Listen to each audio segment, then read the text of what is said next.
Okay, good morning, everybody. Again, welcome to the LPA meeting.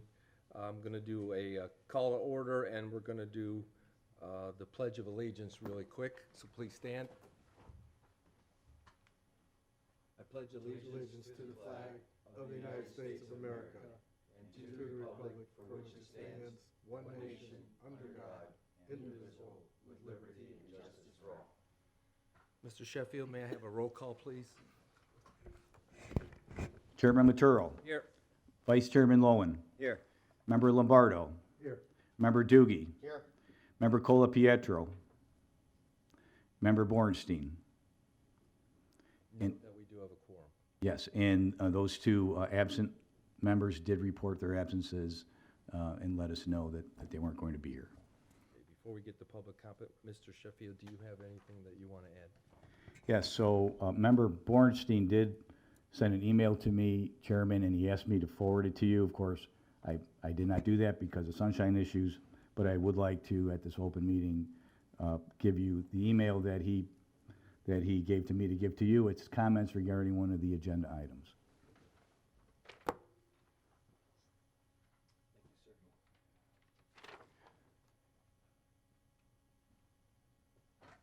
Okay, I have not seen this before, so let me find out what, and I'll read this publicly.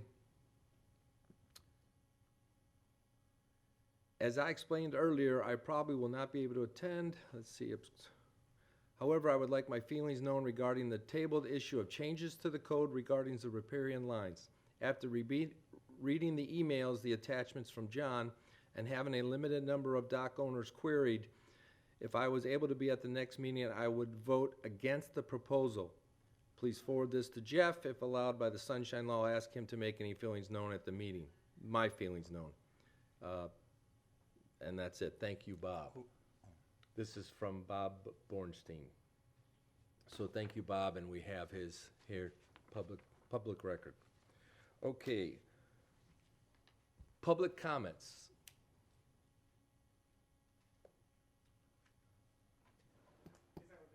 Good morning. Good morning. For the record, Ben Nelson. I got a little card here, so to remind me who I am, I guess. But anyway, I'm with Nelson Marine Construction. I've been a marine contractor for 50 years, 50 more years. I'm not going to tell you how long because You're not that old. yeah, oh boy, I am. Anyway, I'm here. Actually, I'm here in support of a side setback. My personal opinion as a marine contractor that we should have a side setback in the city of Bonita Springs. It's something that I've groused about to Laura quite often over the last 30 years, when she was here. I think it's important. And I think the first question you have to ask yourself, why do you have one? Why is one necessary? Why does most every municipality, I would say most every, I think it's every municipality in Southwest Florida have a side setback? I think it's important to have that. It's important for access. So for us in a storm, we learned that you had to be able to access directly to the water for debris removal, for all kinds of reasons, for people to get their boats back out of their swimming pool, back into the water. There's all kinds of reasons to do that. Environmentally, it's best to have clear space between docks up against the seawall. It's just a good idea. Now, you can get these things as complicated if you look at Naples and Marco and Collier County. You can get as complicated as you want to with these things, or you can get as simple as you want. My personal opinion is that you stay simple with it. I have something that is that I've shown to Laura that I think is a I won't say better way, is what I would prefer to see. Am I allowed to give this to the council? You want me to hand it out, or you just somebody else want to do this? I don't know what's appropriate. My lovely assistant John will come up here. Sorry, John. Is there a copy for the clerk? Thank you. Now, what my preference is, my personal preferences and my professional preferences, is to have a simple side setback. I know that Punta Gorda had chosen or Port Charlotte, whichever one it is, does the 45-degree angle thing. I, quite frankly, am more accustomed to dealing with municipalities that have either a percentage or a side setback so far as 10 feet, 5 foot, 7 feet. It goes from 15 feet to 12 feet, all over the place. You can see different ones. Cape Coral has one too. What I would suggest, and we are accustomed to doing when we design docks, and our friends from Stokes there, they will tell you right away, that's something that we do is we, as a contractor, we want to be sure that everybody has access. It's in our best interest to see that everybody has access. That's what we do. We want to sell this guy a boat lift and a boat dock, and we want to sell this guy a boat lift and a boat dock. So we're going to try to do that in every way possible. But our clients have a little more money now on the water, and they want a bigger boat, and they want all the dock they can get. So we need to have a side setback. I would suggest that you do a 10-foot side setback for lots over 75 feet and a 5-foot setback for lots that are under 65 feet. I think you keep it simple. That would be my preference. I think that the staff and Laura, I thank them for working hard on this and for picking this ball up because they've tried before and without success. But I think that this is, in my 50 years experience, I think this is a necessity. We're getting packed in here closer and closer and closer together. And although you will say, well, there hasn't been a problem yet, it's kind of our job to look into the future here and look at the industry. And yeah, it's going to be a problem at some time. I don't think you have to get overly complex, but I do think that you have to protect the rights of the neighbor. It's not the person there. You're going to be sure that he has adequate access. As you can see by the drawing, it gives people adequate access to do all kinds of fun things, and that's what we should do. But it protects that person who hasn't decided what to build yet. So with that, I will thank you, and if you have any questions at any time, please contact me. I have one quick question for you. Sure. The 45 degrees off the end, how do you feel about that? I think it's overly complex. I haven't been a big fan of that. I think the simplicity of the just simple setback is better off. What happens is, as you can see at that drawing, the 45-degree angle actually, it will, as it extends further out into the water on the longer lots, it clips off your ability to do what we like that our property owners want, which is a walk around.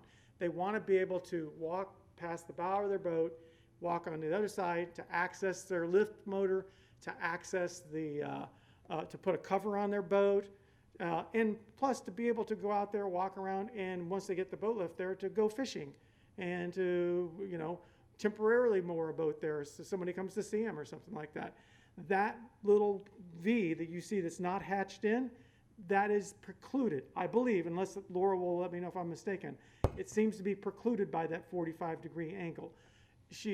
Laura has revised it to make the slip to where the slip can intrude into that 10-foot, or is limited to the 10-foot and can go across that angle.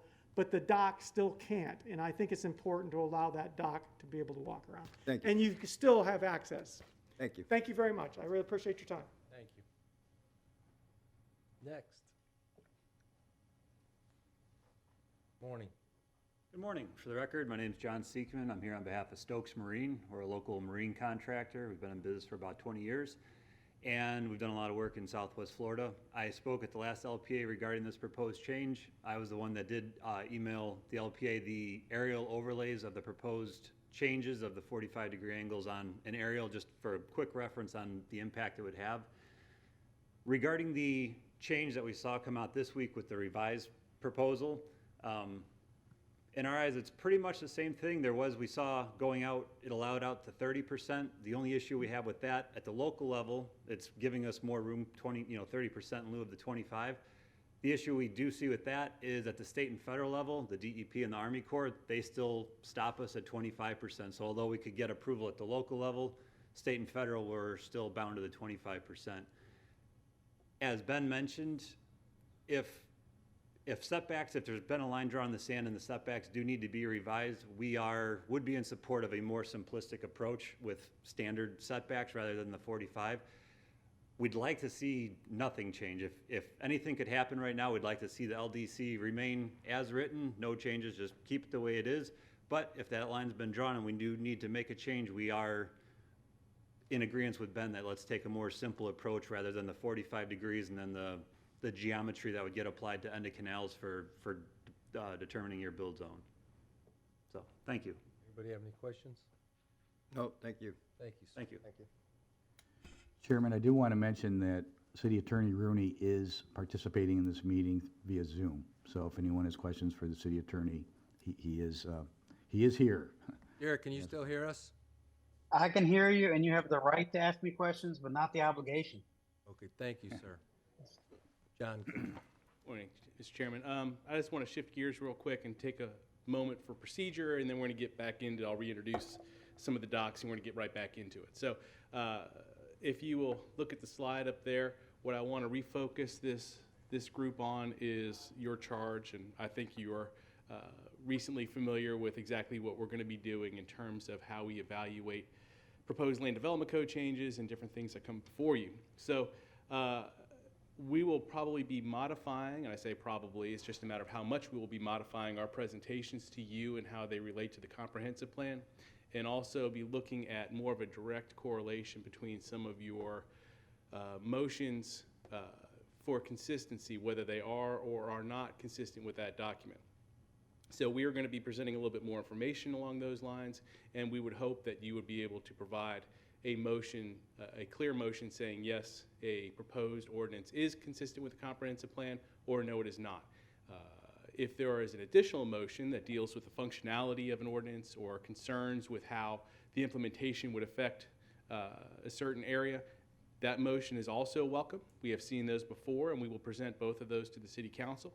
However, I would simply ask that as a first motion, this council prepares and votes on, would be one of consistency. So I know that we're mid review on a tabled ordinance, but since I've seen this kind of start to, the pendulum swing back all the way to the other direction, I was hoping maybe we could start now, midstream, to start bringing that back a little bit. So it's just something to bring to the chairman's attention and this board's attention.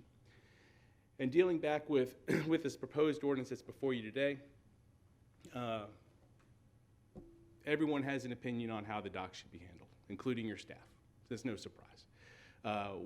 We knew that there was going to be some changes that needed to be made once we looked at the number of docks that were lost during the storm, and when we started to receive some phone calls regarding concerns about how the current ordinance would be implemented at this large of a scale, we realized that we needed to do something now. Mr. Nelson was one of those that reached out to us, and in his discussions, he, as he did today, proposed the side setback that we previously had in our requirements. My direction to our staff was, we have an issue where there could be accessibility. I am not tied one way or another to either setback or another method of ensuring that every dock has access.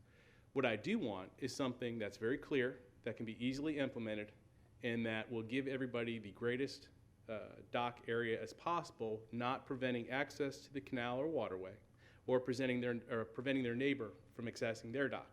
So what was done was some general concept of local jurisdictions were evaluated as to what kind of worked best, how different areas handled it.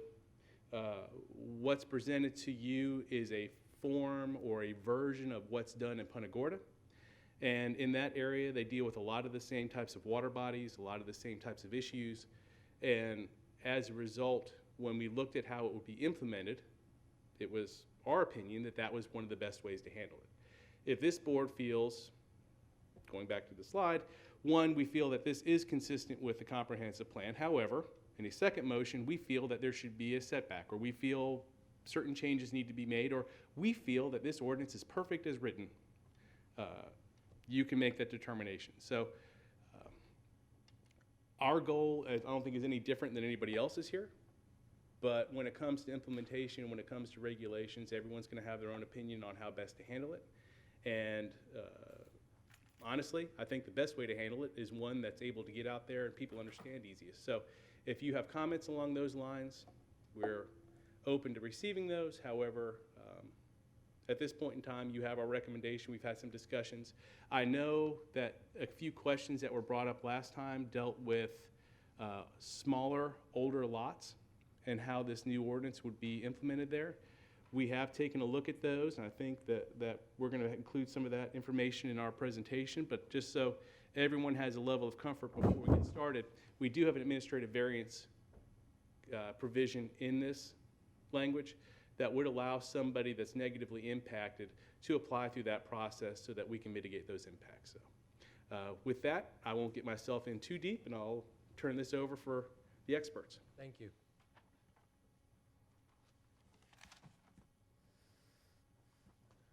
Good morning. Good morning. Laura Gibson, Environmental Specialist with Community Development. And I did include most of the prior information in this presentation as just in case you needed some reminders, but I think we have, you're up to speed on a lot of this, so I won't bore you all with the history of this. As an example, this is like one of the smaller, probably a 50-foot wide canal here. And what we're seeking to do is to try to provide safe ingress and egress of boats to and from properties. And we acknowledge that there is no perfect solution. The only what may be perfect solution has, we're past that by 60, 80 years of starting fresh. There's no way to line up every, dock structure, mooring area, what people want at this point. So we're seeking the best way to ensure ingress and egress for boats to the community from here on out. And we would not be requiring any changes to what's there until someone seeks to change what they have or has repairs more than 50% of the value of the structure. So we would not be seeking to cite people for this change that we're suggesting. So this is an example of one of the narrower lots, and the orange dashed lines coming out indicate the area that would be limited for the structure, and out to the blue dot, which is in this case about the same point, is that 30%, approximately 30%. This was just done with aerial, so as a site plan is drawn, that would be more specific. As I understand, the state and federal agencies are only looking at that limitation on natural waterways. That's my understanding of that, and we are focusing on artificial waterways here with this change. We're not proposing any change to the natural waterways. That those have established setbacks greater, and a lot of our natural waterways are within the Estero Bay Aquatic Preserve, which has even increased limitations on docking facilities and length of structures with DEP here too. So we understand there would be a bit of a learning curve for the contractors to implement this, and honestly, we're not opposed. Staff is not opposed to a side setback. Either we were looking for, it's my direction was to provide that egress, and this being implemented by another city in our area too. This is a way that can happen. But again, I wouldn't be completely opposed to changing to a direct setback in that it's just that we, some, have to look at applications as they come in, and we need the assurance that we can permit a dock structure that's not going to impact a neighboring lot. So that's what we're seeking to do here with having that as a regulation. So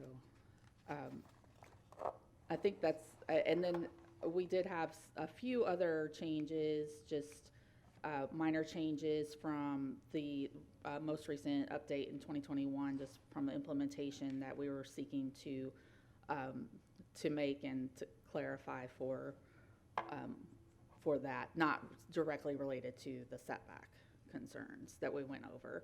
And I did identify another change that was not submitted in what you received, that it was a bit of a conflict with our recent sea turtle ordinance update on lighting. So it's just to strike out any reference to lights in the beach dune walkover section of the dock code.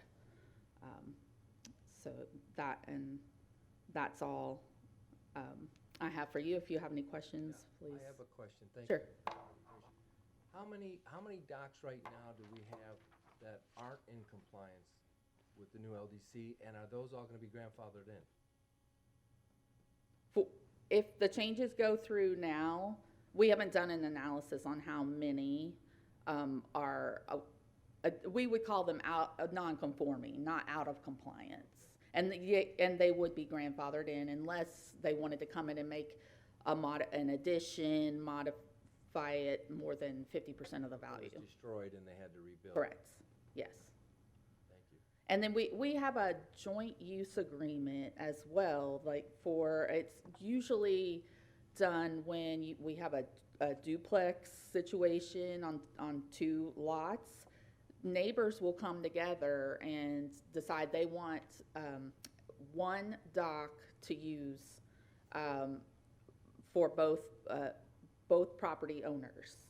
And so if that's the case, then those angles would only apply to the outer sides of that lot, not. We'll do that under this plan. Yes, absolutely. Mr. Yeah. Lohan has a question for you. Yes, thank you.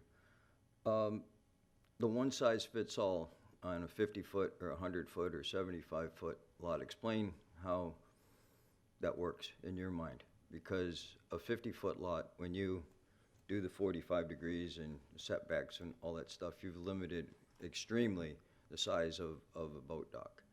I think a lot of the lots that in Punta Gorda that you compared to are mostly more than 50 feet. I know Marco, they're all 75. And something to consider is that, as Nelson Construction pointed out here, that different widths of canals, different widths of frontage make a huge difference to, I know I had a 50-foot lot down there, and to put that kind of restriction on it would have severely limited access in and out. Whereas a 75 or 100-foot lot, like Carol Ann's lots and things along those, I just have a problem with the one size fits all. And our attempt with that was to not make it a one size fits all. That staff feels that if you have a set number setback, regardless of the shoreline, then that could be more limiting than this angle type of. And the present setback requirements are a problem. Why? The ones that are in place right now. I mean, what was the purpose for changing this in the first place? So we did propose in the 2021 changes 5-foot side setbacks for all dock structures and artificial waterways. That did not move forward. What did move forward is 10 feet for the boat slip area, and part of that was to be congruent with the existing boat canopy regulation that requires a 10-foot side setback. And then that also helps to build on the ingress and egress of boats. So that's not working the way it is now? I don't know if we've had enough applications since that time to see. As far as the boat slip, I think it is, because we're making sure that we're doing our best to assure that boats are not impinging on neighboring riparian areas. Maybe, Mr. Chairman, this is Derek Rooney. May I add a comment? Yes, sir. So when we reviewed several neighboring codes and tried to address two primary issues, I don't think that, although honestly, Mr. Nelson's comments about getting direct access to the canal for debris cleanup is something we hadn't considered. That I think that's a very valid point. There were two issues we were looking at. Where is the extent of the I'll call the mooring facility and the actual dock structures? So there is less concern about, say, the concrete dock, the linear dockage along the back of a lot than there is regarding the actual mooring, the piled lift cage area. And that is because what we're dealing with, and you see in some of the existing aerials, is if I have whether it's 50 feet or 100 feet or 45 feet, whatever my rear linear footage is, if I choose to put my lift on the furthest to the right of my property, so it's not directly behind my house, I don't have to see it, but I push it off to the right. What I have essentially done is I've created a veto on my neighbor being able to put his lift anywhere on the left-hand side of his lot or even towards the middle. He is forced to then move his lift structure further to the right, and so on and so on. So what's happened is, and you see from the aerials of the docking facilities, in order for people to get good ingress and egress for their vessels, they're forced to modify their desires based on their neighboring property owner. What the 45-degree position is, at least primarily for the lift structures or the mooring facilities, is to make sure that neither property on either side is impinged by the other. So that's really the consideration that was going into that. And obviously, as you get into the lots that are on cul-de-sac lots or end lots and tip lots and corner lots, we're trying to preserve access as much as possible to those people because they can be even more impinged by their neighbors' actions. So those are the goals that staff were trying to address with the setback issue. I think canopies, other things, those are probably people's concerns may have not gone forward because of concerns about people's view corridors and things like that. That's not primarily what we're dealing with. But as Laura was just saying, we try to, at the permitting stage, address where the mooring facility will be so as not to impinge others' operations. But we don't have the regulatory authority to tell you not to block your neighbor. Mr. Lohan? That's part of the problem.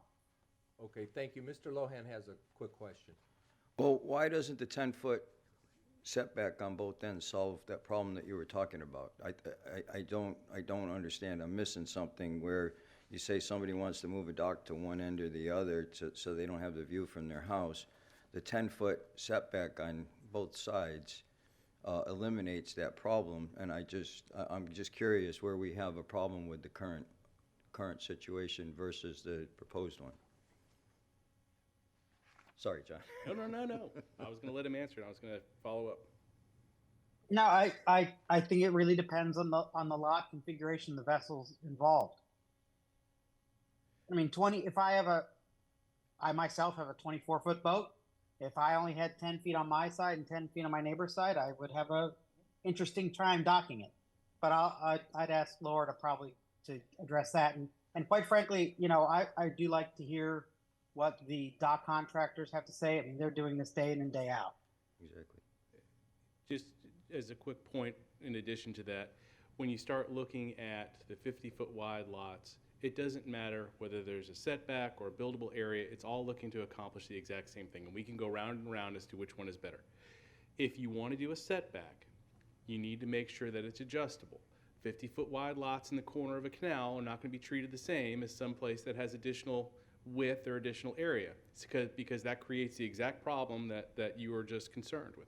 So if we're going to go about it that way, I've already said there's a number of ways we can get there, and it doesn't really matter to me which one we do. However, if we choose another path, if you say, thank you, staff, for your proposal, but I think we should go with a setback, that's fine. But let's take into consideration the fact that not all setbacks are created equal. A 50-foot wide lot on a narrow canal cannot be treated the same as a lot as you've described, 75, 100 feet in width, with maybe a wider canal and more opportunity to locate a dock within that property. So if that's what we want to do, and that's what you all want to recommend as the LPA, that's well within your authority. However, I would caution you to simply state that using a single number is probably a mistake. Well, And- you know, in Mr. Nelson's proposal, I think it's brilliant, personally, a 5-foot setback on lots 65 feet or less, and then after anything over, then I'm just explained to me, for a guy who's done this for almost 100 years, you know. He's okay. Why wouldn't that work? When you start looking at having different setbacks for different sizes, that's exactly what I'm telling you. The only thing I'm cautioning against is avoiding getting into the same situation you just worried about. If you simply state everybody has a 10-foot setback, well, that's great if you've got 75 feet. That's not so great if you've got 50.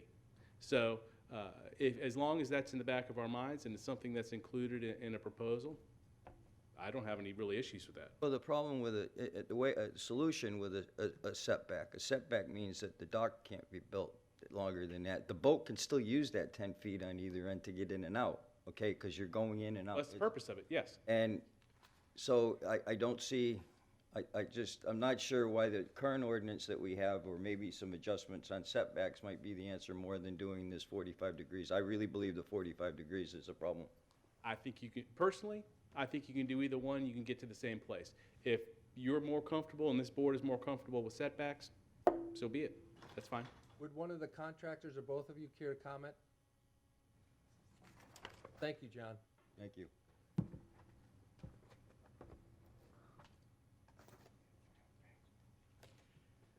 Ben Nelson for the record, Nelson Marine Construction. In answer to your question, Mr. Lohan, what Laura had come up with that was good when it comes to the slip area. The problem I had with that, it was the definition of the slip area was like, we come in for a boat lift, we'd place the boat lift there, and Laura would say like, where's the bow of the boat gonna be? Because that's where the slip is at. So she says the bow of the boat, right, can't encroach on that 10-foot area to the side setback. And of course, my question is then, can I build a walk-around dock all the way to the proper end in front of the dock?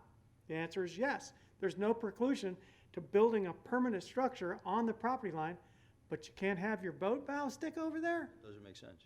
So that was the inconsistency that caused me to say, was that? My first proposal was 5 feet. Oh, yeah. And in her defense, her first proposal was 5 feet. But anyway, I think that's the defining thing for me, was that I thought, 10 feet made sense for the slip, but for me, then if you can just build a permanent structure there, we don't have a setback. Do you think the current system does not work? It works. Let me put it this way. It's working, but the problem with that is that poor Laura and our staff, they're put in this position consistently to be the arbiter of what is good navigation and what bad navigation is. That's not fair. It's not good for your staff, and she shouldn't have to be doing that. And plus, as a contractor, I don't know what to bid. I bid something that I think is right, that meets the criteria, which is there isn't any. And I come in there, and then Laura's like, well, you're going to have to move it on this end and that end. that's not fair to the client or the contractor. So what I was looking for, personally, me, from some of the areas, I mean, you know, and I gotta tell you, oh my gosh, if you look into this, don't. Because it's just a mess out there. People are doing, municipalities are doing percentages and all kinds of stuff and going into the angles. You try to keep it as simple as possible, and then your staff, anything that's left over from that, you just put a good base there. And I think that 10 and 5 is a pretty good base, and then staff can figure out whatever's left over. They do a great job at that.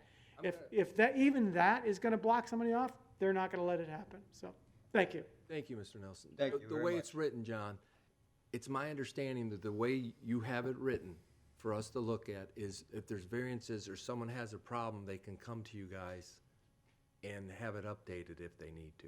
That's correct. There's an administrative variance procedure Okay, that's included in there. And that's baked into it, so, it is, and like I said, we can bang our heads against the wall all day and talk about whether you want to do percentage, a 45-degree angle or a setback. Right now, I'm just looking to move something forward. we just, So, sure, and we're yeah. gonna vote on it, and we just wanna make sure this is consistent with the comp plan. And then if you choose to make recommendations do a on second the other, that's exactly right. You can make a second motion, and we can simply state we like X, Y, and Z, we don't like A, B, and C, and we'll pick it up from there. I wanna give you an opportunity to speak. Did you wanna speak? Okay. I'm sorry, Mr. Lohan, I'll get right back to you. As everybody's mentioned, trying to put this into a code to eliminate the issues is very hard. That's what I mentioned at the last meeting. There are just too many variables in place with ingress, egress, and boats and navigational skills and the different types of properties. So trying to put it into code is what we've tried at, you know, every municipality's tried. That's why everybody has something different. Everybody looks at them as a betterment to the code. Even, you know, having something is better than nothing because it's restricting it a little bit, which will help eliminate some of the problems. With all the different regulations we've seen in all the municipalities, we still see everybody still has the issues of, even with the most restrictive being, you know, whether it's 5, 12, 15, center 1/3, everybody still has the issue of this dock's gonna have an impact on the neighbor's dock. That's why in the past we mentioned we like to see no setbacks. That gives us the best ability to design a dock for that customer, their boat, their situation. And when the neighbor has a dock built, that requires their neighbor's riparian area to be the ingress egress pathway into their dock. They bought or built that dock, and that now their neighbor's dock has the ability to cause an issue for them. That's where the problems come from, but that's where our stance is, let each owner decide whether or not their dock design that they're buying or building is good enough for them. You can't codify what the neighbors are gonna be able to do. There's just too many variables.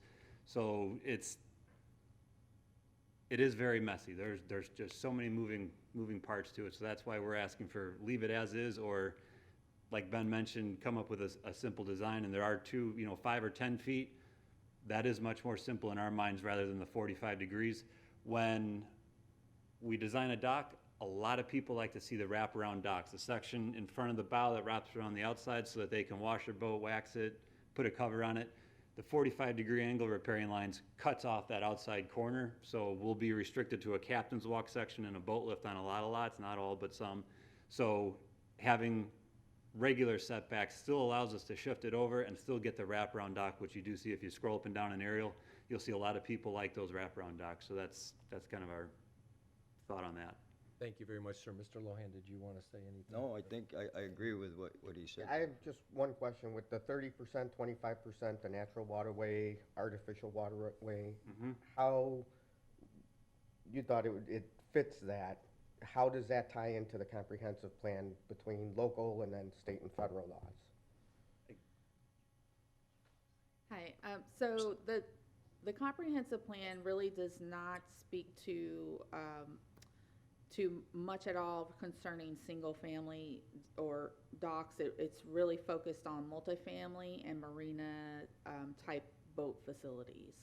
So in terms of that, it is consistent.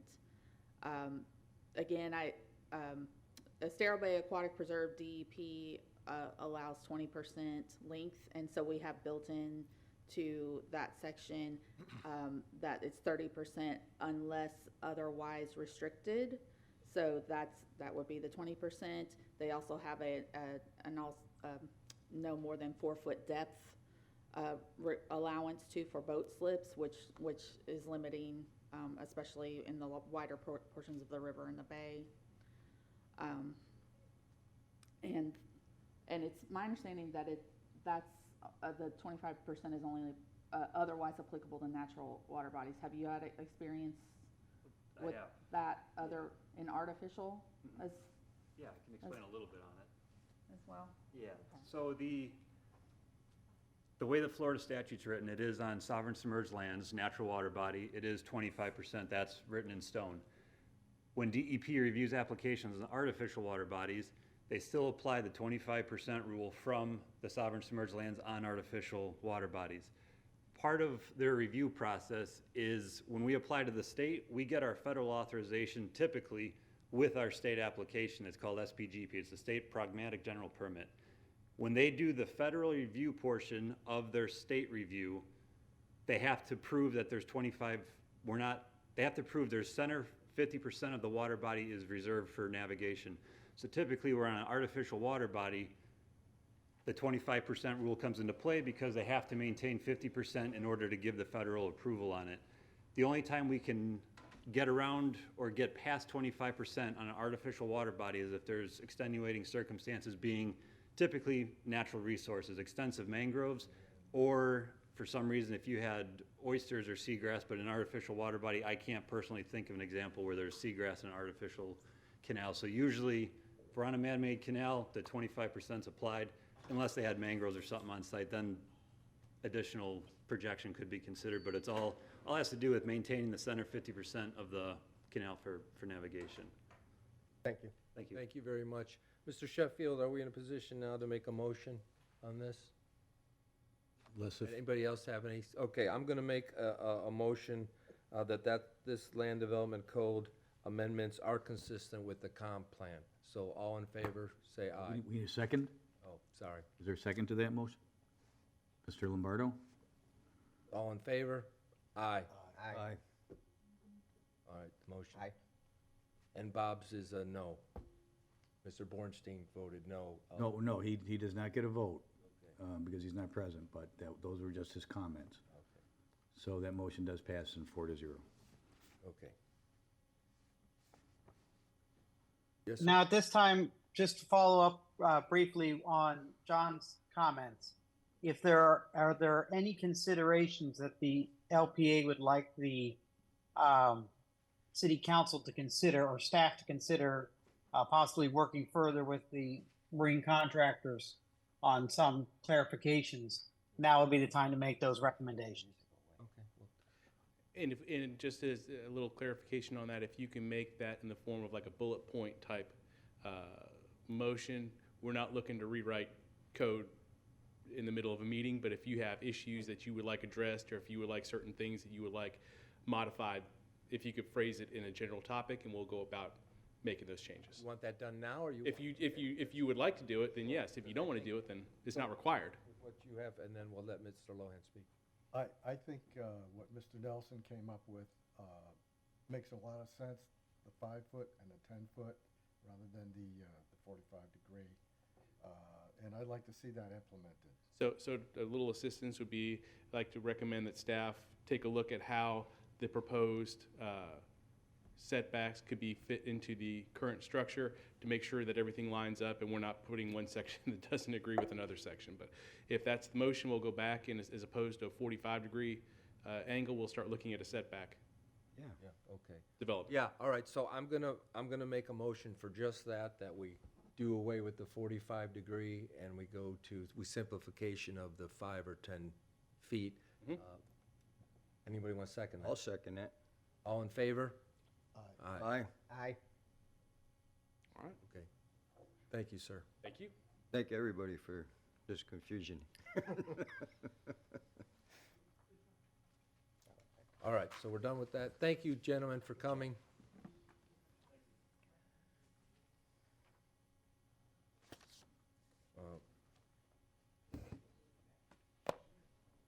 We have an update from June, April LPA meeting. LDC Chapter 4, hens and 7 amendments, sea turtles. Good morning. Good morning. For the record, Jacqueline Genson. So both those matters were scheduled before City Council and they were approved. Okay, that was easy. Hey, was thank you. easy. Where's the easy button? Next meeting tentatively scheduled for August 17th. Is that good for We gotta everybody? approve last minute meeting minutes. Oh, I'm sorry. Say that again, please. Don't we have to approve the? Yeah, but it's Next next. after the Yeah. approval of the Never disrupt the chair. What the heck? It's like having Bob here. Next meeting tentatively scheduled for August 17th. I'm just making sure that's good with everybody. Yep. We'll clarify with the clerk's office if we have matters that are to be scheduled, but at this time, I don't think we have anything scheduled. Okay, thank you. Okay, now approval of the minutes from our last meeting. Meeting of June the 8th. Someone want to make that motion? Make a motion to approve the meetings as stated. I'll second it. All in favor? Aye.